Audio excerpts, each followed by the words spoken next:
انسان بوڑھا ہو تو وہ کچھ کرنے کے قابل نہیں ہوتا، اور جو بچہ ہو اس کے اوپر کچھ کرنے کی ذمہ داری نہیں ہے. بچے کے اوپر ذمہ داری نہیں، بوڑھا کچھ کرنے کے قابل نہیں، تو ذمہ داری کس پر آتی ہے؟ ذمہ داری آتی ہے درمیانے حصے پر. اور یہ درمیانہ حصہ کون سا ہے؟ یہ ہے جوانوں کا حصہ. اور دیکھ لیجئے اللہ کی تقدیر سے ہونا جو کچھ ہونا ہے، ہماری تدبیر سے شاید کچھ نہیں ہونا، اللہ کی تقدیر سے ہونا. نبی کریم صلی اللہ علیہ وسلم نے مشیت الہی سے یہ ادوار کا ذکر فرمایا ہے. اذا شاء ما شاء، جب تک وہ چاہے گا، جب چاہے گا اٹھا لے گا، جب چاہے گا بدلے گا، جب اس کی مشیت ہوگا. جو کچھ ہونا ہے اللہ کی مشیت سے ہونا ہے، لیکن میرا اور آپ کا انجام وہ ہماری تدبیر سے وابستہ ہے.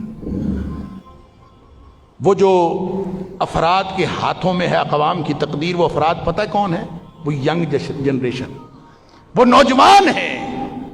نبی اکرم صلی اللہ علیہ وسلم کو بھی نوجوانوں کی حمایت ملی تھی.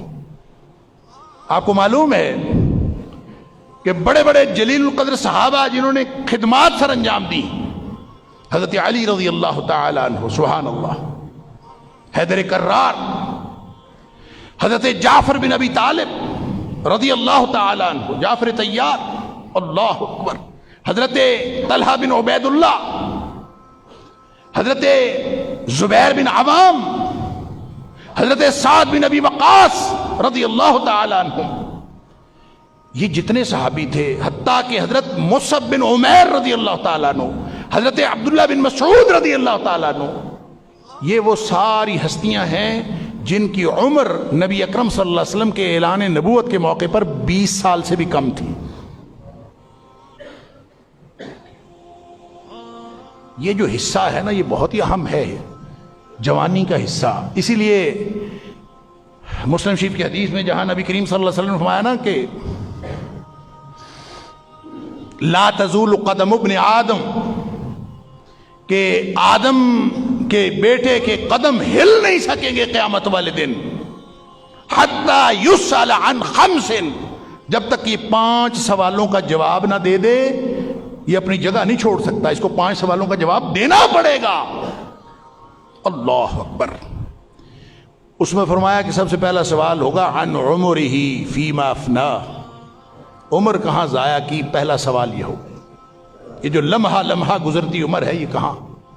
اب اس عمر میں بچپنا بھی شامل ہے، لڑکپنا بھی شامل ہے، جوانی بھی شامل ہے، بڑھیپا بھی شامل ہے، ادھیڑ عمری بھی شامل ہے، سارا کچھ شامل ہے. لیکن فرمایا کہ دوسرا سوال جو ہوگا وہ ہوگا عن شبابہ،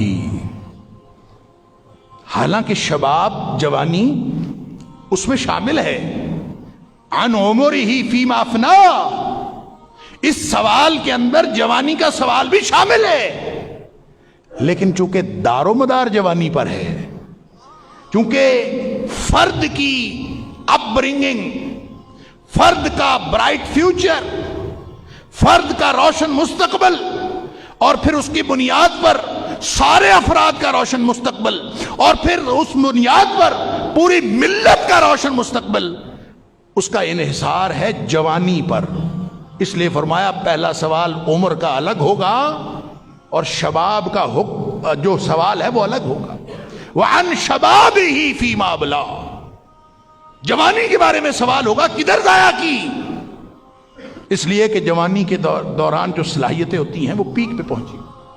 نبی اکرم صلی اللہ علیہ وسلم خود عمر مبارک 40 برس تھی جب نبوت ملی ہے، تو نبی اکرم صلی اللہ علیہ وسلم کو جو ساتھی ملے بیشتر 20 سال سے کم تھے.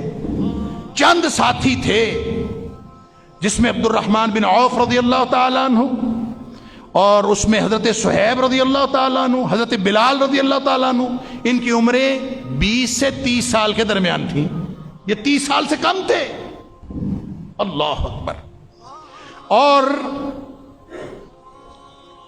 چند صحابہ تھے جن کی عمر 30 سے 35 سال کے درمیان تھی.